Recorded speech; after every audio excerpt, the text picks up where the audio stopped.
Welcome. This is the Black Jedi, where even in the dark, there is light. I am your host, KJ, back with another video about Season 3, Episode 1, The Bad Batch, Confined. The episode essentially opens up with Imperial troop crash landing on Mount Tantus from a storm on the planet Wayland. We also see that they pan back and forth between this scenario with Dr. Hemlock and other Imperial troopers asking him, hey, should we deploy a search and rescue team? And with Dr. Hemlock, that is not the case. He doesn't want that to happen. We'll see a little bit of foreshadowing later down the line from that. We also pan over to Omega, which she's trapped in her room, and the door opens up to Dr. Emery Carr, who's under Dr. Hemlock, and she's actually a clone is what we figure out.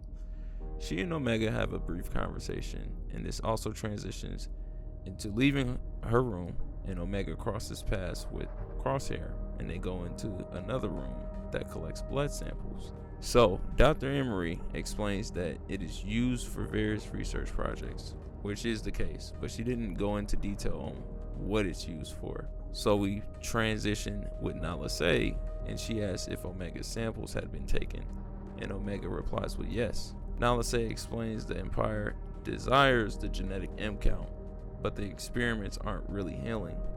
And if you know anything a bit more about the M count, you know it's about metachlorians and cloning for sensitives, because Omega questions if Nala Se is talking about clones, but she says no, and that's when we got interrupted by Dr. Hemlock, and he ends up walking in. So they're kind of keeping that a bit of a secret, which is all about Project Necromancer, which we'll see later on. We also transition and we see Omega proceed to her task, just like how Nala Se asked her to do.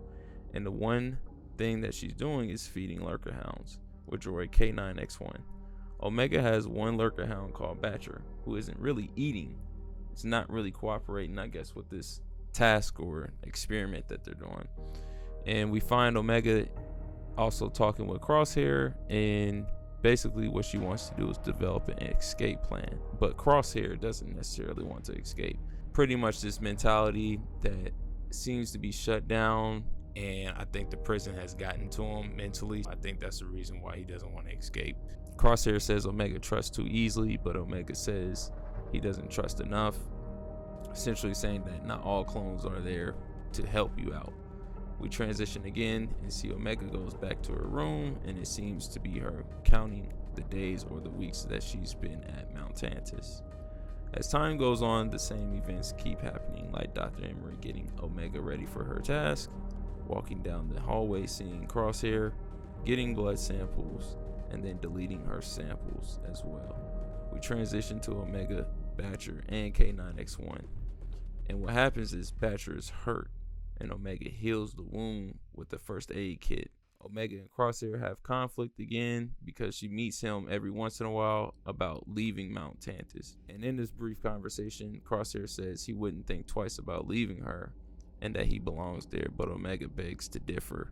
So we pan back again to Omega, and she pretty much dukes it out with K9X1 and destroys the droid. Batcher is supposed to be exterminated. And of course she has that strong relationship with Batcher, and she's not gonna let that happen. So she frees Batcher again and destroys the droid, and this is when Dr. Hemlock shows up. They have a bit of conflict, and Dr. Hemlock is like, that's a little bit cruel for you to release Batcher, man. Batcher is essentially like a weak link, and especially with the injuries that Batcher has sustained. But Omega begs to differ because she thinks Batcher will survive anyways, or at least going back to the first parts of the episode, not sending a search and rescue team. Dr. Hemlock didn't do that because it was no point in his mind doing all of that. You're gonna lose more soldiers, let them fend for their own. As a result, Dr. Hemlock restricts her access in the cell, and pretty much Dr. Emery gives back the straw Tuca. Concludes the episode of Season 3, Episode 1 of The Bad Batch, Confined. So we're going to get in a bit more into about my thoughts on this episode as well too. Overall, I think the episode was more like an icebreaker again. It's a season opener. of the series. So there's a sense of darkness to break the clones. We see a lot, like with Crosshair, like with other clones, like with Dr. Emery Carr, as well as we see, even with, now let's say, she's not even a clone. However, even with that being said, we see Omega not breaking down to the Empire's rule as well. The transitions were fine. Very dark episode. Even with the transitions, I didn't really expect this episode to be very action driven or action heavy, since last season's finale was very action packed with that. And we got a bit of certain tidbits about what's going on with the experiments. Again, we're going to see a bit more in detail probably, going forward into the next episode or the episode after that, and just overall in the whole series. The music was fine. I didn't really have any critiques about the music. I thought it fit the overall theme and also the feeling and direction of the episode. Very gloomy, very dark. We even see this again with the planet Wayland in Mount Tantus. We even see that, lots of clouds and, just really a gloomy atmosphere and feeling, even with the clones as well, and just overall moral of the Empire. Again, this is the first of 3 episodes that got released from Star Wars Disney Plus. I will give a brief summary and reaction to the other 2. Going forward, I'm quite sure we're going to see, cameos from other characters and get a bit more about the plot, and not only plot, but just more information about what's going on in the testing experiments and overall what's going to happen with Clone Force 99 and even with Omega as well too. So we'll see what's going to happen. I'm quite sure with the next episode it'll probably pan into Wrecker and Hunter, and I'm quite sure the 3rd episode is going to be about more of the experiments and probably the escape plan. Could be wrong, but again, we'll probably see some sort of cameo coming up or within the near future. So I would say be ready for that. If I had to give this episode a score or some sort of rating, I would probably say 6.5 out of 10. I don't necessarily see myself just going back to watching this episode.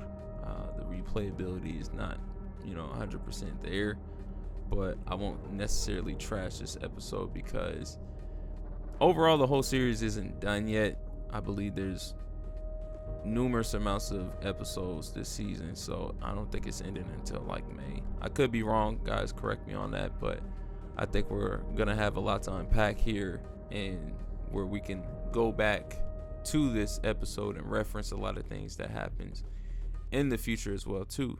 So I would say definitely be on the lookout for that. If I had to say a high about this episode, or just giving, a pro about the episode, is some of the dialogue, really made sense, in just the interactions that we see between Crosshair and Omega. Even though they were brief, I think they were probably necessary to just move the characters forward. And then not only that, but just hearing a little bit more about the M count experiments that's going on Mount Tantus as well too.